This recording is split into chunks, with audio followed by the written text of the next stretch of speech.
사랑을 하면 살맛이 난다, 이런 제목으로 말씀을 드렸습니다. 사랑하면서 사셨습니까? 네, 그래야 살맛이 납니다.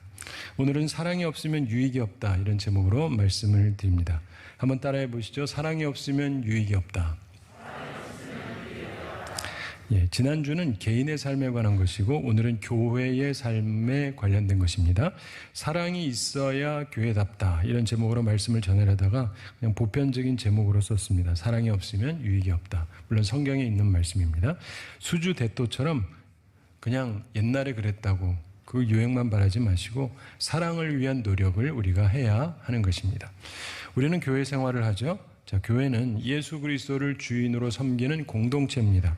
우리가 항상 모여서 하나님께 영광을 돌리기 위해서 예배를 드리는 것이죠. 지금도 그러고 있는 것이지 않습니까? 그런데 때로 교회가 교회답지 못할 때가 있어요. 오늘 본문에 나오는 고린도 교회가 그런 모습이 많았습니다. 우리가 잠시 살펴보면서 우리 모습을 점검하고 주의하게 되기를 바랍니다. 고린도 교회의 교회답지 못한 모습이 여러 가지가 있지만 세 가지만 살펴보겠습니다. 첫째로 분쟁이 있었습니다.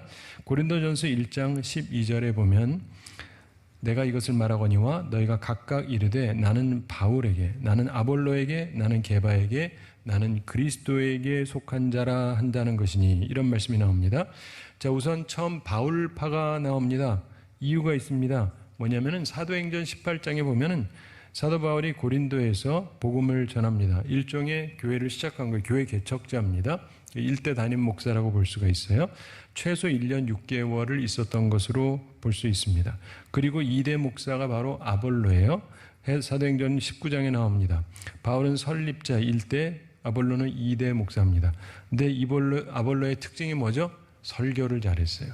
그래서 히브리서를 누가 썼는지 모르는데 어떤 사람들은 그 아볼로가 아닐까, 설교를 잘했다니까, 뭐 이렇게 추정을 해봅니다.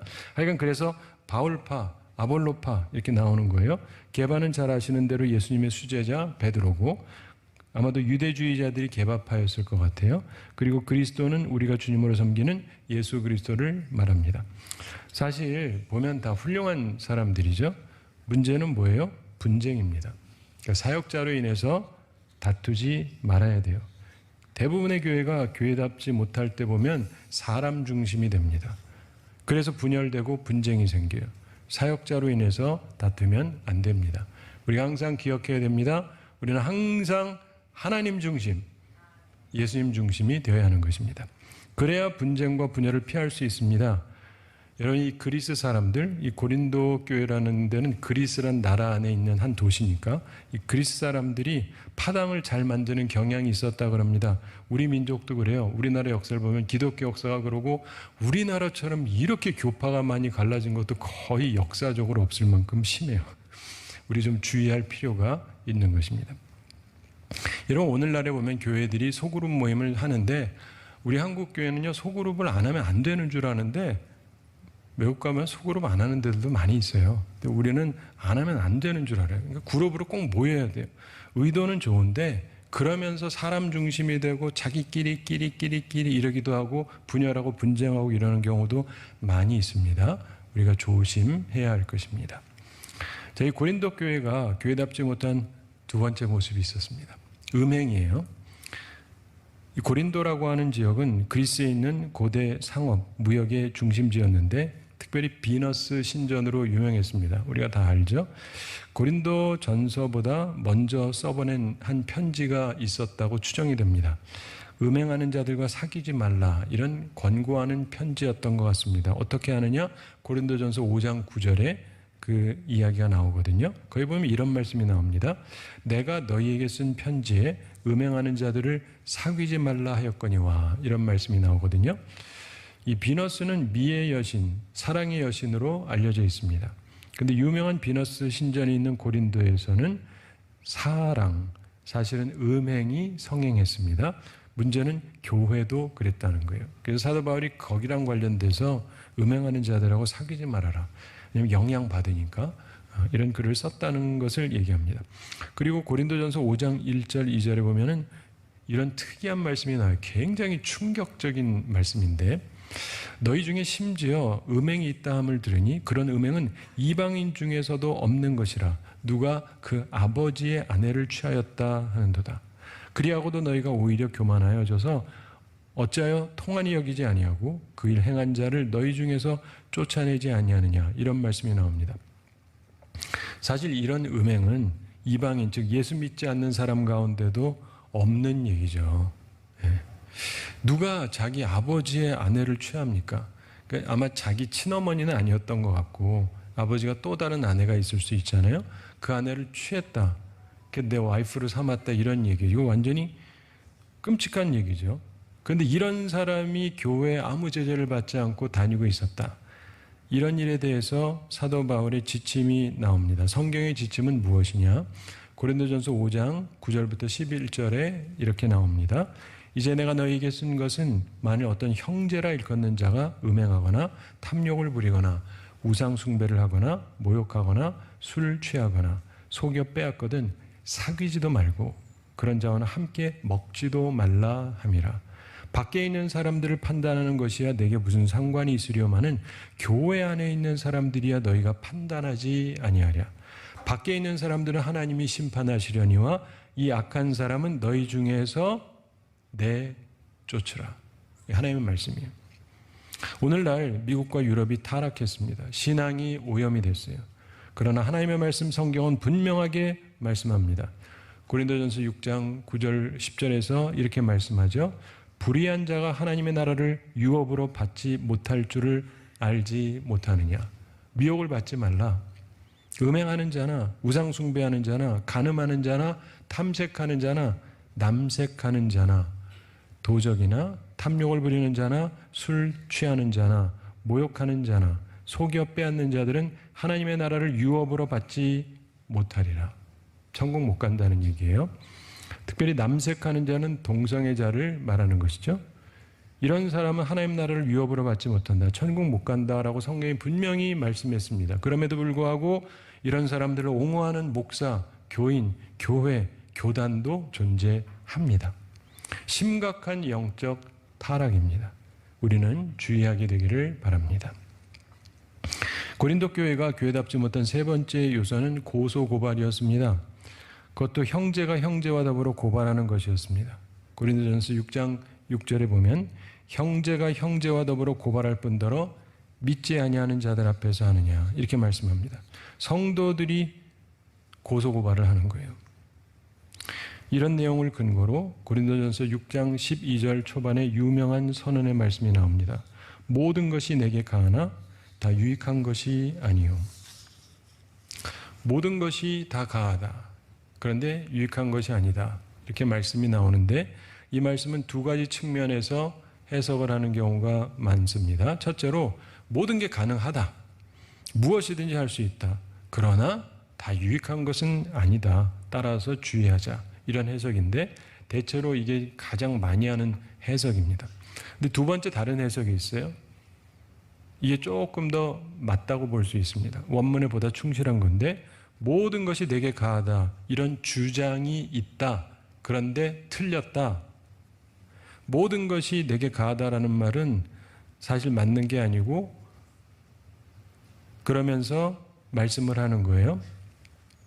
왜냐하면 본래 원문을 살펴보면 여기 따옴표가 있어요. 모든 것이 내게 가하다가 따옴표하고 모든 것이 내게 가하다 그리고 닫아요. 그리고 나서 그러나 이렇게 나가는데 우리 한글 성경에는 그게 표현이 안 돼 있거든요. 근데 그것은 어떤 사람들의 주장일 뿐이다. 모든 것이 가하다라고 주장하는 자들이 너희 가운데 있다. 그런데 틀렸다 이 말이에요. 그러나 모든 것이 유익한 것이 아니다. 이렇게 얘기를 한다는 거예요. 사랑하는 성도 여러분, 모든 것이 가한 게 아닙니다. 모든 것이 유익한 것이 아니라는 걸 항상 기억하셔야 돼요. 그래서 오늘 설교 제목 사랑이 없으면 유익이 없다. 이걸 기억하시기 바랍니다. 물론 이 말씀도 성경 본문에 있습니다. 자, 우리가 교회 안에 분쟁이 있다면 그리고 세상보다 더 악한 음행이 있다면 그리고 성도들이 서로 고발하고 그런다면 교회가 교회답지 못하게 되는 거 아니겠습니까? 분쟁, 음행, 고발 이런 거 피하는 우리들이 되기를 바랍니다. 자, 그러면 우리는 무엇을 해야 되느냐? 오늘 본문 12장 31절 함께 읽어보겠습니다. 너희는 더욱 큰 은사를 사모하라. 내가 또한 가장 좋은 길을 너희에게 보이리라. 자, 특별히 사모하라고 말씀하는데 영어 성경은 eagerly desire 하라고 얘기합니다. 간절하게 사모해라 이런 얘기입니다. 무엇을요? 두 글자? 사랑. 그렇죠. 사랑. 13장에서 이제 설명을 하죠. 왜 사랑이 필요하냐? 바로 유익하기 때문에 그렇습니다. 사랑이 없으면 무익하다는 것이에요. 이제 사랑의 유익을 우리가 살펴보면서 생각해 보겠는데 13장에서 보겠는데 그 전에 12장 내용을 잠깐 보면서 13장으로 넘어가겠습니다. 12장 27절에 보면은 너희는 그리스도의 몸이라고 말씀하죠. 예수 그리스도가 교회 머리시고 우리는 몸이다. 그리고 지체의 각 부분이다.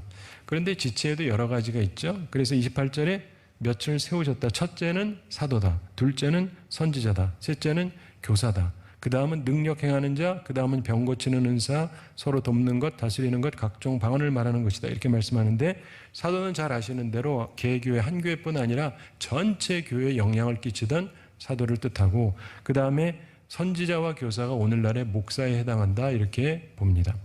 그 다음에 다른 것들은 대충 아시고 서로 돕는 것, 다스리는 것 이게 바로 장로의 역할이에요. 장로는 목사를 돕는 거예요. 성도들을 다스리고 그리고 각종 방언 말하는 거. 그래서 방언이 제일 마지막에 나옵니다. 일부러 그렇게 했다고 학자들이 봅니다.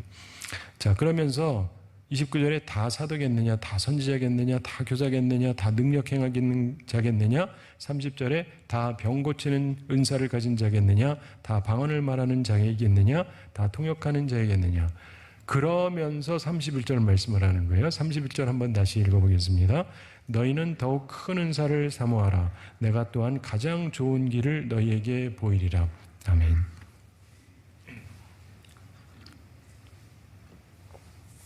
자, 이제 사랑의 유익을 생각해 보겠습니다. 교회가 있는데 왜 사랑이 필요하냐? 사랑의 유익을 얘기하자면 세 가지를 13장 1절, 2절, 3절에서 살필 수 있습니다. 첫째로 방언의 은사도요, 사랑이 있어야 아름답기 때문에 그렇습니다. 13장 1절 함께 읽어보겠습니다. 내가 사람의 방언과 천사의 말을 할지라도 사랑이 없으면 소리나는 구리와 울리는 꽹가리가 되고. 아멘. 자, 이게 무슨 말입니까? 방언의 은사가 있어도 사랑이 없는 사람의 방언은 그냥 시끄러운 소리일 뿐이다 이런 얘기예요. 사실이 그렇거든요. 대신에 사랑이 있으면 아름다운 음악같이 되는 것입니다. 참고로 그 당시 이교도의 예배, 특별히 헬라 지역의 예배의 특징이 있었습니다. 꽹가리를 시끄럽게 치고 나팔을 요란하게 불었습니다. 아주 시끄럽게 했어요. 우리나라도 예전에 아시겠지만 무당들 푸닥거리 한다 그러면서 되게 시끄럽죠. 되게 시끄럽습니다. 시끌벅적. 그리고 모세가 시내산에 십계명 받으러 올라갔을 때도 이스라엘 백성들이 송아지 우상 만들어 놓고 영적 간음을 벌일 때 이 사람들이 어땠어요? 무진장 시끄럽게. 사랑이 없는 방언은 다른 잘못된 종교 예배하고 구분이 안 돼요. 그냥 시끄러울 뿐입니다. 그러나 사랑이 있으면 아름답게 된다. 두 번째, 예언과 지식의 말씀도 사랑이 있어야 의미가 있게 됩니다. 13장 2절 말씀 함께 읽어보겠습니다. 내가 예언하는 능력이 있어 모든 비밀과 모든 지식을 알고 또 산을 옮길 만한 모든 믿음이 있을지라도 사랑이 없으면 내가 아무것도 아니요. 아멘. 자, 무슨 말입니까? 예언을 해도 비밀과 지식을 말해도 큰 믿음이 있어도 사랑이 없는 예언, 사랑이 없는 지식, 이런 큰 믿음 다 별 의미가 없다는 것입니다. 대신에 사랑이 있으면 의미가 있어요. 예언도 큰 의미가 생기고 비밀과 지식의 말씀도 큰 의미가 생깁니다. 큰 믿음은 더욱 귀해지는 것이고요. 따라서 사랑이 꼭 필요한 것입니다. 이 예언하는 것은 오늘날 설교와 같은 것이라고 우리 학자들이 보는데, 자, 사랑을 가지고 영혼을 구하기 위해서 하는 예언하고 사람을 미워하는 것은 구별되는 것이죠. 사랑을 가지고 전하는 지식과 미움을 가지고 하는 지식 전달은 전혀 다른 것입니다. 은사의 사용이 해가 될 수도 있는 거예요. 따라서 모든 설교자와 교사들은 사랑을 가지고 있어야 됩니다. 믿음의 선언도 사랑으로 해야 돼요. 사랑은요, 필수적인 것입니다. 그래야 설교 가르침의 의미가 존재하는 것입니다. 세 번째로 구제도 사랑이 있어야 유익합니다. 13장 3절 함께 읽어보겠습니다. 내가 내게 있는 모든 것으로 구제하고 또 내 몸을 불사르게 내줄지라도 사랑이 없으면 내게 아무 유익이 없느니라. 아멘.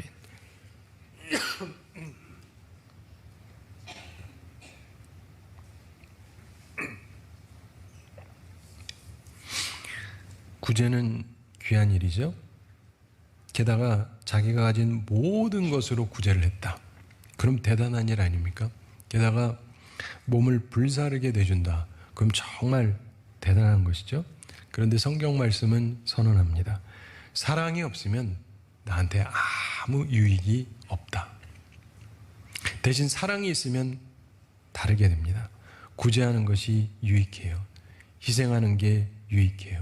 사랑이 있으면 그런 것입니다. 따라서 사랑이 꼭 필요한 것입니다. 사랑하는 성도 여러분, 우리에게 사랑이 꼭 필요합니다. 사랑이 없으면 방언을 비롯한 성령의 은사도 그냥 시끄러운 소리에 불과합니다. 사랑이 없으면 탁월한 지식의 말씀을 전해도 그 사람은 아무것도 아닌 사람이에요. 크게 구제하고 희생, 헌신을 해도 사랑이 없으면 그 사람에게 아무 유익이 없습니다. 하나님의 말씀이 그렇게 선언합니다. 하나님의 말씀은 무시하지 마세요. 우리에게 필요한 게 있습니다. 사랑입니다. 우리 교회에 필요한 게 있어요. 사랑입니다. 우리 한국교회에 필요한 게 있습니다. 사랑입니다. 세계 모든 교회에 필요한 게 있습니다. 사랑입니다. 사랑이 있어야 교회가 교회다운 거예요. 사랑이 없으면 유익이 없습니다. 이 유명한 고린도전서 13장 말씀 중에서 참으로 은혜롭고 귀중한 말씀 중에 하나로 손꼽힙니다. 23장 말씀 우리 평생 두고 사랑하고 묵상하고 적용하기 위해서 힘써야 되는 그런 말씀 중에 하나죠. 자, 우리가 영적인 은사를 가지고 있다 할지라도 만일 거기에 사랑이 없으면 그 은사는 아무것도 아니요 유익이 없다고 얘기하는 거예요. 내가 대단한 직분을 가지고 말씀을 전한다 할지라도 사랑이 없으면 아무것도 아니다. 우리에게 주어진 은사와 직분은 다 유익을 위해서, 몸의 유익을 위해서, 교회의 유익을 위해서 존재하는 것이기 때문에 그렇습니다. 여러분, 우리 칼이라고 하는 건 생각하기에 따라서 중간적인데 이 귀중한 것이긴 한데 외과 의사의 손에 들린 칼하고 강도의 손에 들린 칼은 아주 다르죠. 은사가 나쁜 게 아니에요. 직분이 나쁜 게 아니에요. 그 자체는 중립적입니다. 그런데 그 은사를 사용하고 그 직분을 사용하는 사람의 마음의 자세가 그 은사와 그 직분을 무익하게 하기도 하고 유익하게도 하는 것입니다. 아무렇게나 한다고 되는 게 아닙니다. 우리는 꼭 사랑의 사람이 되어야 할 것입니다. 결론적으로 생각해 볼 일이 있습니다. 나는 어떤가? 어떻게 측정할 수 있는가? 간단한 측정 방법이 있어요. 나로 인해서 덕이 세워지는가? 또 위로받는 사람도 생기는가? 그게 없다면 내 은사와 재능과 희생이 교회에 무익한 것일 수 있잖아요. 그래서 우리 모두 기도 제목으로 기억하게 되기 바랍니다. 주님, 우리 교회에 사랑이 넘치게 해 주옵소서. 함께 구하게 되기 바랍니다. 그리고 주님, 제게 사랑의 은사를 주옵소서. 이게 우리의 기도 제목이 돼서 기도 제목으로 정하고 간절하게 사모하는 우리가 되기 바랍니다. 그러면 주님께서 주실 것입니다. 그러면 우리 교회가 정말 아름다운 교회가 될 것입니다. 제가 한 가지 얘기 말씀드리면서 오늘 말씀을 마치겠습니다. 어떤 이야기가 있는데 간혹가다 이제 사실이 아닌 뉴스가 있어서 이게 진짜인지는 모르겠어요. 그런데 만든 얘기라 할지라도 그 내용을 생각해 보면은 배울 만한 교훈이 있습니다. 아프리카 케냐에 어떤 소년이 있었답니다. 근데 어머니가 죽고 아버지 학대를 받다가 집을 나와서 이제 구걸하면서 살았답니다. 근데 이 수도가 나이로비인데 거기에 가면은 거기도 차가 굉장히 많습니다. 근데 차가 신호를 받아서 정차하면 거기 가가지고 그래도 차 탄 사람들은 좀 잘 사는 사람들일 테니까 도와달라고 그렇게 했는데 또 찻단 사람들은 그것도 하는 걸 좋아하진 않죠. 근데 한 번은 어떤 차에 갔는데 한 여성이 타고 있는데 봤더니 휴대용 산소호흡기를 달고 있더랍니다. 그래서 희한해서 그 왜 하고 계시냐고 물어봤대요. 그랬더니 그 여인이 얘기를 해줬는데 자기 남편이 자기를 아주 심하게 구타해가지고 이렇게 됐다고. 그래가지고 몸이 너무 안 좋아서 지금 수술을 받아야 되는데 근데 돈이 없어서 이렇게 하고 있다. 자기도 줄 돈이 없다는 거죠. 그랬더니 소년이 제가 잠깐 기도해도 될까요? 그러고는 기도를 했답니다. 참고로 아프리카 사람들도 믿음 좋은 사람들 많아요. 기도도 많이 하고. 근데 자기가 구걸해서 모은 돈 좀 있었는데 그걸 그 여자분한테 드렸대요. 예. 그래가지고 모아봤자 얼마나 있었겠어요. 근데 어쨌든 그거를 누가 보고 요즘엔 뭐 사진도 잘 찍고 그러잖아요. 그래가지고 사진 찍어가지고 SNS에 올렸답니다. 그래가지고 그 결과로 진짜인지 가짜인지 모르겠지만 하여간 이 사람 도와주라 그래가지고 기부가 많이 돼가지고 그 여성 그 수술을 받고 다 낫게 됐다. 이런 얘기가 있고 또 그 소년 얘기도 전달되면서 누군가 좋은 분이 이 아이를 입양해서 잘 성장하게 됐다. 뭐 이런 아름다운 얘기가 있습니다. 자, 그게 사실이든 만든 얘기든 간에 사실 그럴 수도 있겠고 참 아름다운 얘기지 않습니까? 근데 이 구걸하던 소년 거지잖아요. 지 아무것도 없잖아요. 근데 얘가 가지고 있는 작은 사랑의 마음, 이게 모든 것을 바꾸었다는 거예요. 사랑이 없으면요, 유익이 없습니다. 그러나 사랑이 있으면